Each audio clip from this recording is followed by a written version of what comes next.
1991 ജനുവരി 17 പുലർച്ചെ. ബാഗ്ദാദിന്റെ ആകാശത്ത് നക്ഷത്രങ്ങൾ മാത്രമായിരുന്നു. പിന്നെ ആ നക്ഷത്രങ്ങളിൽ ചിലത് അനങ്ങാൻ തുടങ്ങി.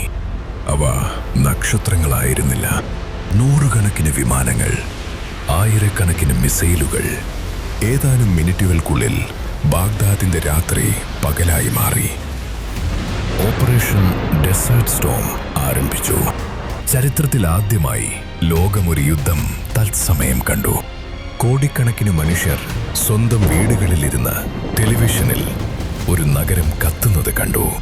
സദ്ദാം ഹുസൈൻ പ്രഖ്യാപിച്ചിരുന്നു, ഇത് എല്ലാ യുദ്ധങ്ങളുടെയും മാതാവായിരിക്കും.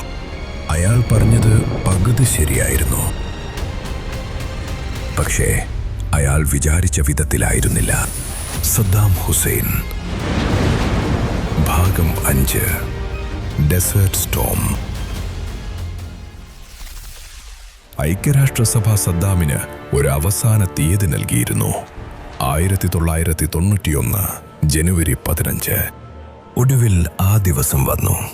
സദ്ദാം പക്ഷേ തെല്ലും കുലുങ്ങിയില്ല. സദ്ദാം കുവൈറ്റിൽ നിന്ന് പിന്മാറിയില്ല. അയാൾ വിശ്വസിച്ചത് ഇതായിരുന്നു: അമേരിക്കക്കാർ വിയറ്റ്നാം മറന്നിട്ടില്ല.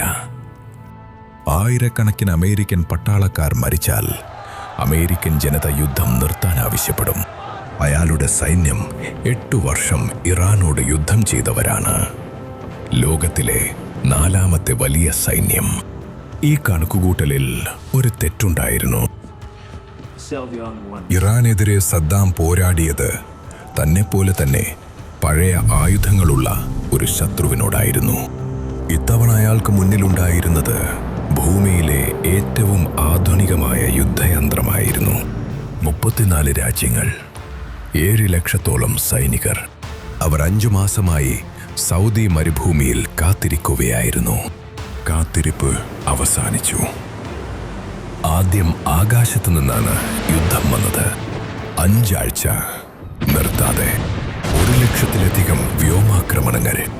ലക്ഷ്യങ്ങൾ കൃത്യമായിരുന്നു: റഡാർ കേന്ദ്രങ്ങൾ, വ്യോമതാവളങ്ങൾ, കമ്മ്യൂണിക്കേഷൻ ടവറുകൾ, പാലങ്ങൾ, വൈദ്യുതി നിലയങ്ങൾ. ആദ്യത്തെ ഏതാനും ദിവസങ്ങൾ കൊണ്ട് ഇറാഖിന് കണ്ണുകൾ നഷ്ടപ്പെട്ടു.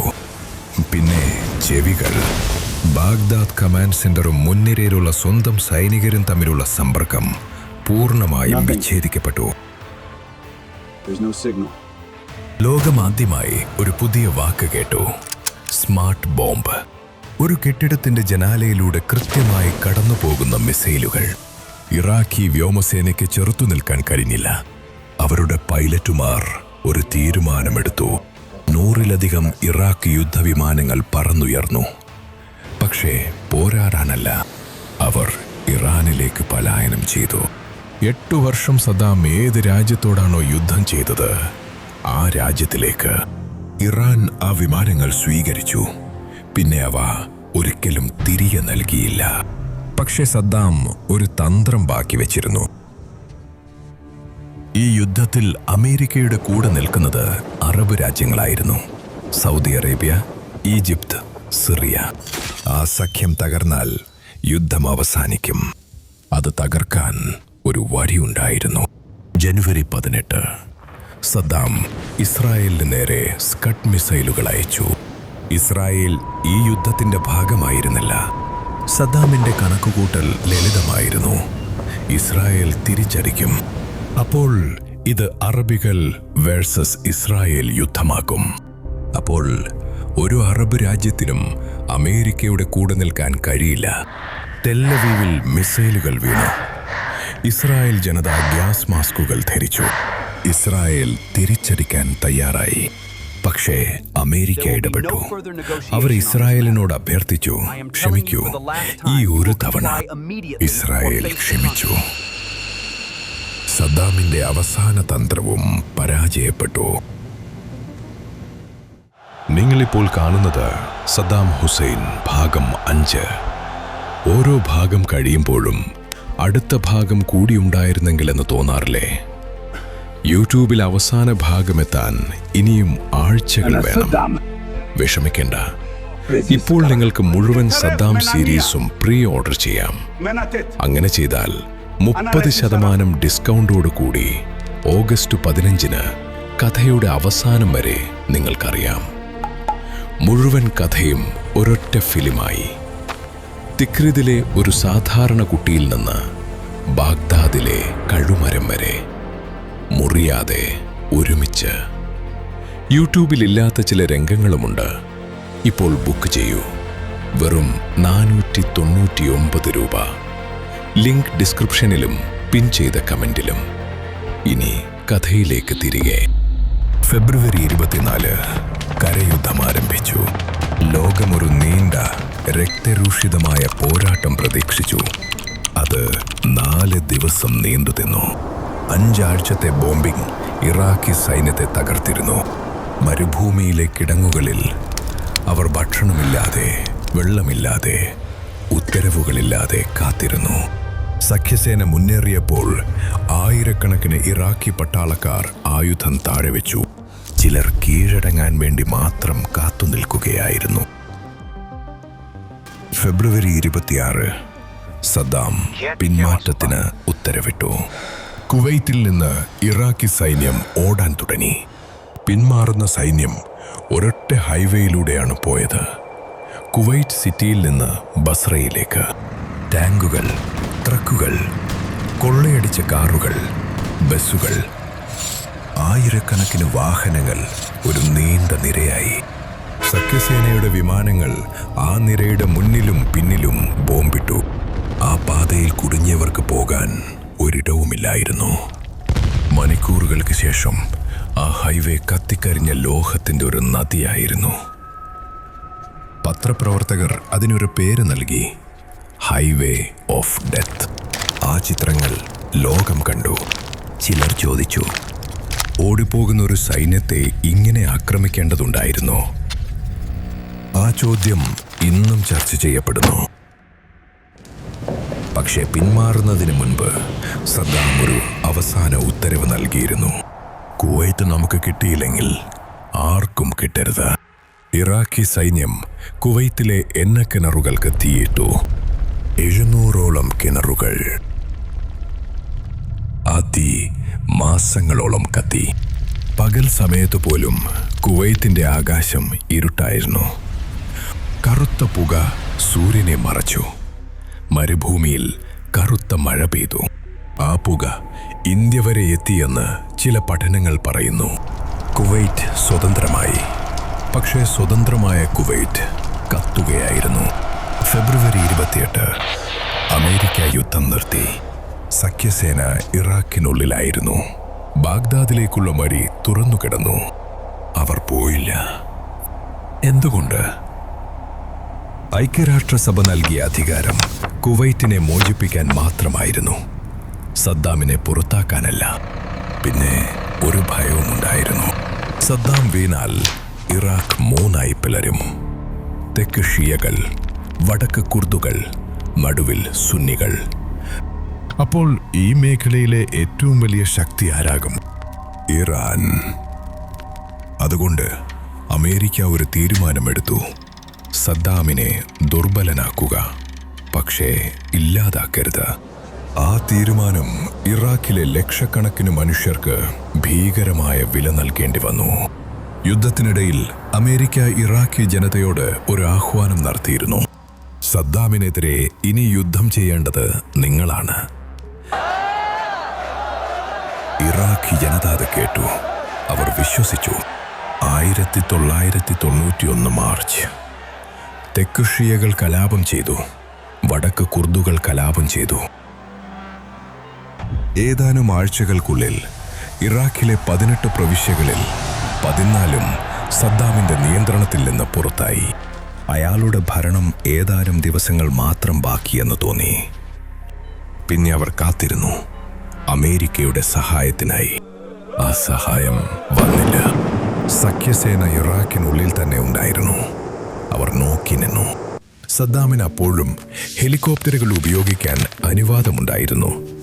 യുദ്ധവിരാമ കരാറിലെ ഒരു വ്യവസ്ഥ പ്രകാരം അയാൾ ആ ഹെലികോപ്റ്ററുകൾ സ്വന്തം ജനതയ്ക്ക് നേരെ തിരിച്ചു. തെക്കൻ ഇറാഖിലെ അടിച്ചമർത്തലിന് നേതൃത്വം നൽകാൻ സദ്ദാം ഒരാളെ അയച്ചു. നമ്മൾ നേരത്തെ കണ്ട അതേ മനുഷ്യൻ, അലി ഹസൻ അൽ മജീദ്, കെമിക്കൽ അലി. ഹലബ്ജയിൽ കുർദുകൾക്ക് നേരെ വിഷവാതകം പ്രയോഗിച്ചവൻ, കുവൈറ്റ് ഭരിച്ചവൻ, സദ്ദാമിന്റെ ഏറ്റവും ക്രൂരനായ വിശ്വസ്തൻ. ഇപ്പോൾ ഷിയകൾക്ക് നേരെ തിരിഞ്ഞിരിക്കുന്നു. നഗരങ്ങൾ ഷെല്ലാക്രമണത്തിൽ തകർന്നു. പുണ്യസ്ഥലങ്ങൾ ആക്രമിക്കപ്പെട്ടു. 10,000-കണക്കിന് മനുഷ്യർ കൊല്ലപ്പെട്ടു. കൂട്ടക്കുഴിമാടങ്ങൾ വർഷങ്ങൾക്ക് ശേഷമാണ് കണ്ടെത്തിയത്. വടക്ക് കുർദുകൾ പർവ്വതങ്ങളിലേക്ക് ഓടി. ലക്ഷക്കണക്കിന് മനുഷ്യർ, കുട്ടികളും വൃദ്ധരും, മഞ്ഞിൽ ഭക്ഷണമില്ലാതെ. ആ ദൃശ്യങ്ങൾ ലോകം കണ്ടപ്പോൾ മാത്രമാണ് അമേരിക്കയും ബ്രിട്ടനും ഇടപെട്ടത്. അവർ വടക്ക് ഒരു നോ ഫ്ലൈ സോൺ പ്രഖ്യാപിച്ചു, കുർദുകൾക്ക് ഒരു സുരക്ഷിത മേഖല. പക്ഷേ തെക്കൻ ഷിയകൾക്ക് അത് വളരെ വൈകിപ്പോയിരുന്നു. സദ്ദാം അധികാരത്തിൽ തുടർന്നു. യുദ്ധം കഴിഞ്ഞു, പക്ഷേ ഇറാഖിന്റെ ശിക്ഷ തുടങ്ങുകയായിരുന്നു. നിങ്ങളിപ്പോൾ കാണുന്നത് സദ്ദാം ഹുസൈൻ ഭാഗം 5. ഓരോ ഭാഗം കഴിയുമ്പോഴും അടുത്ത ഭാഗം കൂടിയുണ്ടായിരുന്നെങ്കിലെന്ന് തോന്നാറില്ലേ? യൂട്യൂബിൽ അവസാന ഭാഗമെത്താൻ ഇനിയും ആഴ്ചകൾ വേണം. വിഷമിക്കേണ്ട, ഇപ്പോൾ നിങ്ങൾക്ക് മുഴുവൻ സദ്ദാം സീരീസും പ്രീ ഓർഡർ ചെയ്യാം. അങ്ങനെ ചെയ്താൽ 30% ഡിസ്കൗണ്ടോട് കൂടി ഓഗസ്റ്റ് 15-ന് കഥയുടെ അവസാനം വരെ നിങ്ങൾക്കറിയാം. മുഴുവൻ കഥയും ഒരൊറ്റ ഫിലിമായി. തിക്രിദിലെ ഒരു സാധാരണ കുട്ടിയിൽ നിന്ന് ബാഗ്ദാദിലെ കഴുമരം വരെ, മുറിയാതെ ഒരുമിച്ച്. യൂട്യൂബിലില്ലാത്ത ചില രംഗങ്ങളുമുണ്ട്. ഇപ്പോൾ ബുക്ക് ചെയ്യൂ. വെറും 499 രൂപ. ലിങ്ക് ഡിസ്ക്രിപ്ഷനിലും പിൻ ചെയ്ത കമന്റിലും. ഇനി കഥയിലേക്ക് തിരികെ. ലോകം ഇറാഖിനു നേരെ കടുത്ത ഉപരോധം ഏർപ്പെടുത്തി. എണ്ണ വിൽക്കാൻ കഴിയില്ല, സാധനങ്ങൾ ഇറക്കുമതി ചെയ്യാൻ കഴിയില്ല. ലക്ഷ്യം സദ്ദാമിനെ സമ്മർദ്ദത്തിലാക്കുകയായിരുന്നു. പക്ഷേ സമ്മർദ്ദം അനുഭവിച്ചത് സദ്ദാമായിരുന്നില്ല. ഒരു കാലത്ത് മധ്യപൂർവ്വദേശത്തെ ഏറ്റവും വിദ്യാസമ്പന്നമായ രാജ്യങ്ങളിലൊന്നായിരുന്നു ഇറാഖ്. സൗജന്യ വിദ്യാഭ്യാസം, സൗജന്യ ചികിത്സ, മികച്ച ആശുപത്രികൾ. ഉപരോധത്തിന് വർഷങ്ങളിൽ ആ ആശുപത്രികളിൽ മരുന്നു തീർന്നു. ശുദ്ധജല സംവിധാനങ്ങൾ പൂർണ്ണമായും തകർന്നു. ബോംബാക്രമണത്തിൽ നശിച്ചവ പുനർനിർമ്മിക്കാൻ ആവശ്യമായ സാധനങ്ങൾ ഇറക്കുമതി ചെയ്യാൻ പോലും കഴിഞ്ഞിരുന്നില്ല. അധ്യാപകർ ടാക്സി ഓടിക്കാൻ തുടങ്ങി. ഡോക്ടർമാർ കടകളിൽ ജോലി ചെയ്തു. ഒരു മധ്യവർഗം മുഴുവൻ ഇല്ലാതായി. ഈ വർഷങ്ങളിൽ എത്ര കുട്ടികൾ മരിച്ചു എന്നതിനെക്കുറിച്ച് ഇന്നും തർക്കമുണ്ട്. കണക്കുകൾ പലതാണ്. പക്ഷെ ഒരു കാര്യത്തിൽ തർക്കമില്ല, ഒരു തലമുറ മുഴുവൻ ഇരുട്ടിൽ വളർന്നു. ഇതിനിടയിൽ സദ്ദാം എന്ത് ചെയ്യുകയായിരുന്നു? അയാൾ കൊട്ടാരങ്ങൾ പണിയുകയായിരുന്നു. ഉപരോധത്തിന്റെ വർഷങ്ങളിൽ ഡസൻ കണക്കിന് പുതിയ കൊട്ടാരങ്ങൾ, മാർബിൾ, സ്വർണം, കൃത്രിമ തടാകങ്ങൾ. ജനങ്ങൾ പട്ടിണി കിടന്നു.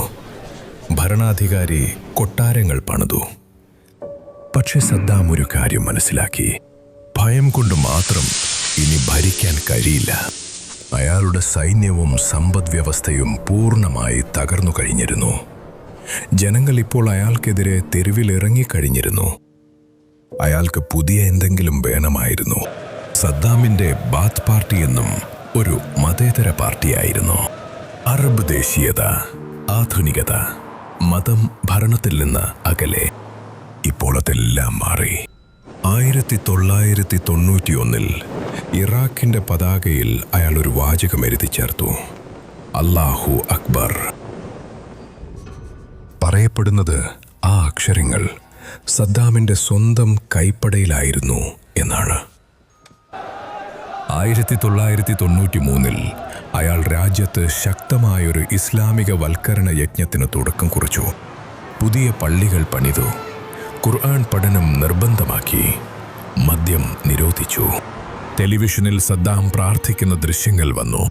ഒരു കാലത്ത് സിഗാർ വലിച്ച്, വിസ്കി കുടിച്ച് ഗോഡ് ഫാദർ കണ്ടിരുന്ന മനുഷ്യൻ ഇപ്പോൾ അയാൾ ഒരു വിശ്വാസിയായി.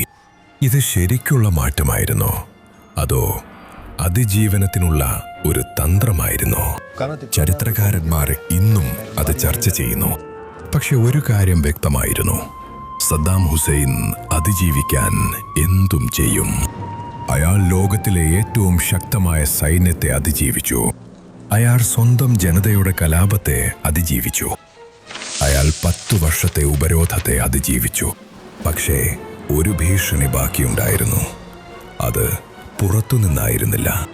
അത് അയാളുടെ സ്വന്തം കൊട്ടാരത്തിനുള്ളിൽ വളരുകയായിരുന്നു. ഗോഡ്ഫാദറിന് ഒരു അനന്തരാവകാശി ഉണ്ടായിരുന്നു. ആ അനന്തരാവകാശി നിയന്ത്രണത്തിന് അതീതനായിരുന്നു. അടുത്ത ഭാഗത്തിൽ ഒരു വിരുന്ന്. ലോക നേതാക്കൾക്ക് മുന്നിൽ ഒരു കൊലപാതകം. ബാഗ്ദാദിന്റെ തെരുവുകളിൽ ഭയപ്പെടുത്തുന്ന ഒരു പേര്. പിന്നെ ഒരു ദിവസം ആ മനുഷ്യന് നേരെയും വെടിയുതിർന്നു. ഉദയ് ഹുസൈൻ ഭാഗം 6.